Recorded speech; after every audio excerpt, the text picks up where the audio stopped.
For this first activity, we're going to look at Monet's water lilies.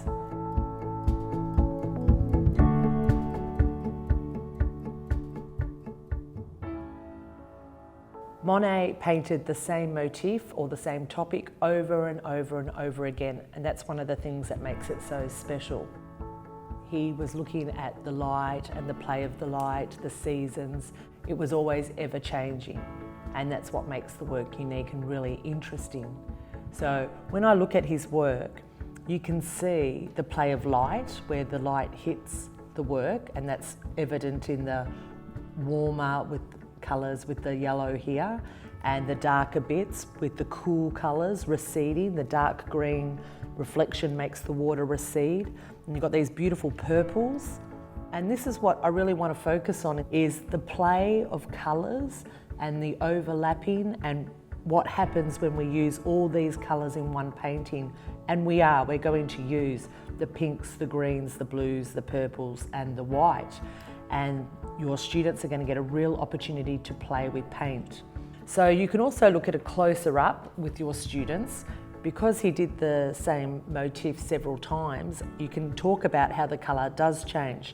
So these are water lilies, and your students would generally paint a water lily green. But you can talk about how in these ones they're actually blue and how the colours are changing. And the flowers, which are often pink, here we can see yellow, white and red and outlines of blue or purple. So you can have a really interesting and in-depth conversation about colour and let the students talk to you about what they see. We're going to do a lesson for middle school, grade 3 or 4. It could go younger and it could go older. That's up to the teacher to adapt it to the age. You're going to need, for this activity, some cartridge paper, A3. I've got paints here. I've got yellow, aqua, crimson, purple, blue and white.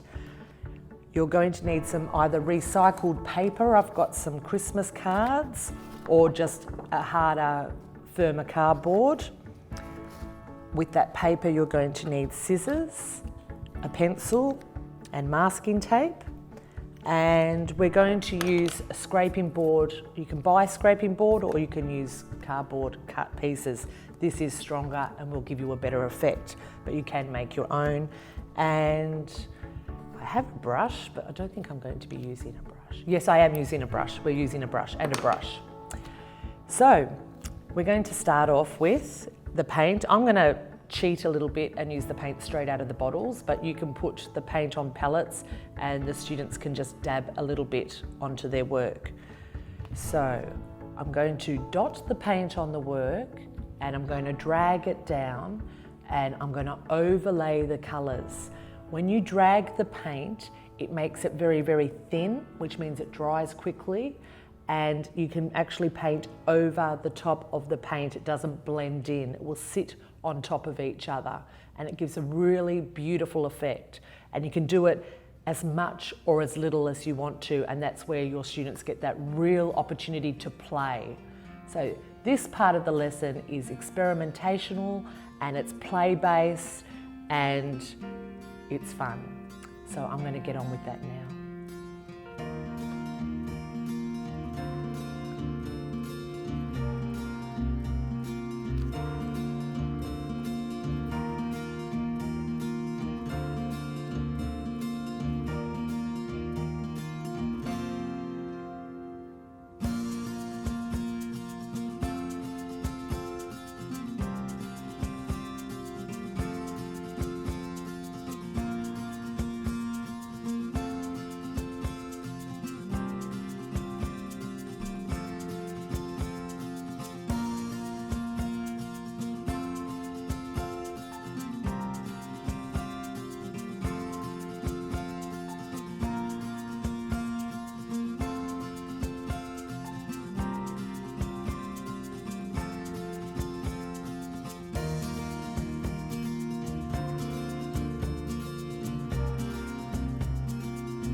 So just reflecting on what we've just done, that painting process I just love, it's so much fun. And when you look at the work, you can see the overlay of colours. So the things that you might want to remind the students are, one, if there's a section that you like, don't keep working it. For example, in the centre here, there was some white paint and then the pink went over the top. And I liked that, so I made sure I didn't keep putting paint over the top but went around it. Also, you would like to talk to the students about what happens when I put the yellow on. When it went over the blue, it made a green colour effects as well as brought light, and they need to know when to stop. So if there's a part that they like, they do want to stop, because otherwise the work can become muddy, as painting can become muddy.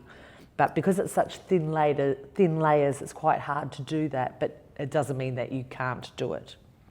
So this section of the activity you would put aside to dry. It dries really quickly. Mine's touch dry already because the paint layers are so thin.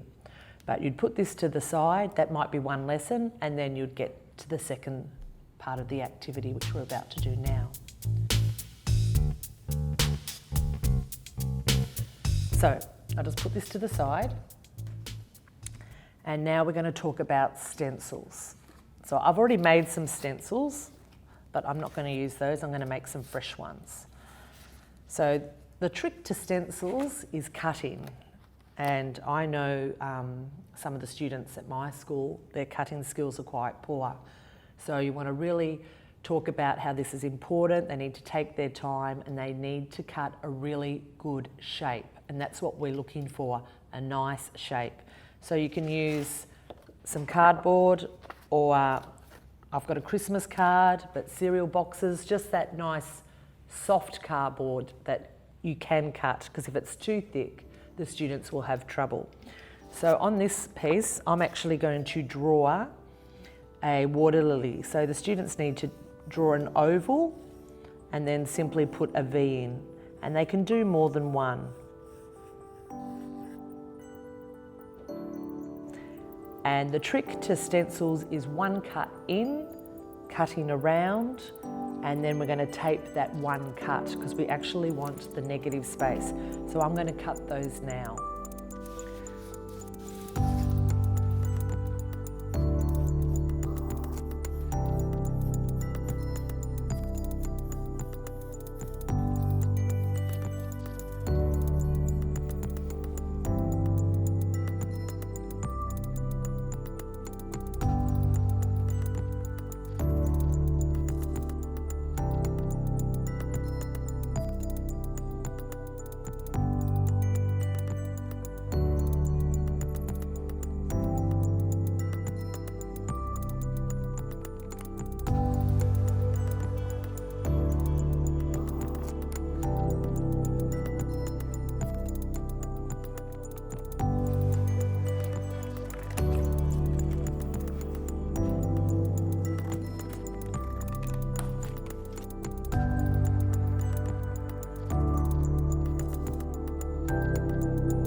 So I've made two stencils, I've cut it out, a one cut in, and then I've taped up my one cut, that's really important, and a one cut in, and I've taped up my one cut.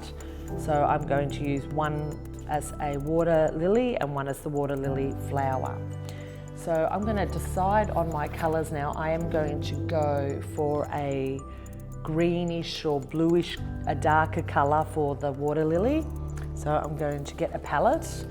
And you don't want the students just to use one colour because we're playing with colour. So if they're going to do a water lily, we're going to sort of stipple the paint, and we sort of want accidental things to occur. So I've got blue and I've got a bit of purple, and maybe I might even just do a touch of the aqua, the same colours that I've used in the background.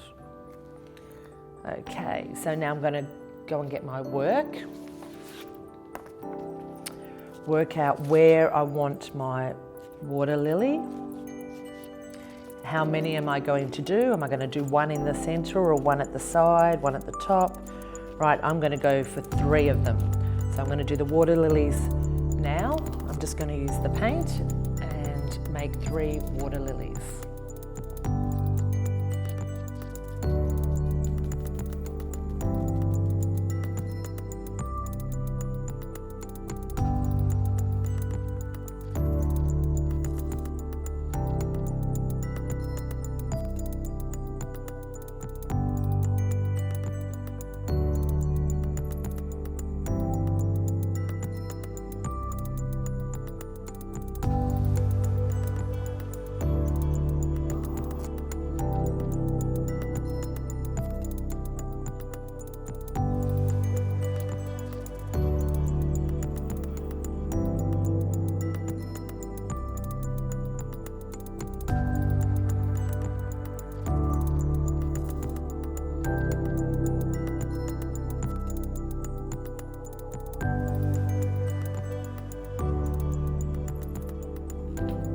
Okay, so I've done my 3 leaves and the paint's bled out a little bit, so I'm just going to get my finger and wipe that away. You don't have to.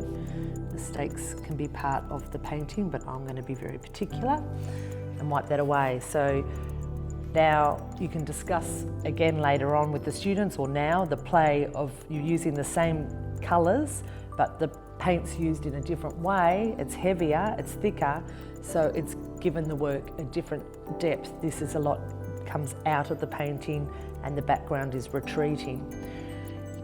So if I'm going to turn that around, do the flower part now, I'm going to get some of the wet paint into the flower colour, but I'm not going to worry about that. I'm going to make that part of the artwork. So I'm going to load up my palette now with some pink and white, and I'm going to do the same thing, but now I'm going to put the flower on top of the leaf.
Now we're going to reflect on what we've just done and achieved, and then how we're going to display it.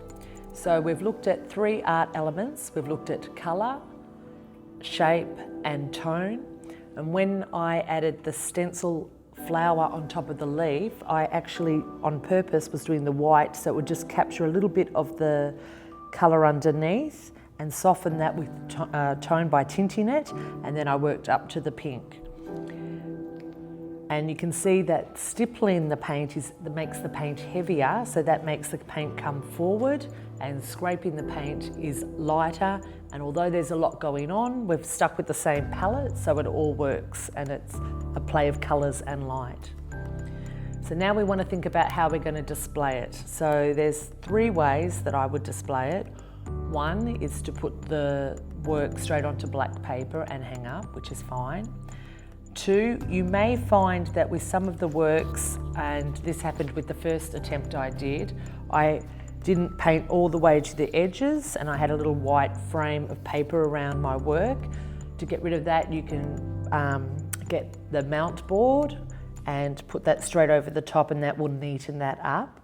Or you discuss with the students and make sure they paint all the way off the paper and display the work with no black paper or mount board, but put all the students' work next to each other to create a giant mural or montage which will reflect Monet's museum in Paris, which he has displayed his work all around the walls, so the public or the viewer feels immersed in his work.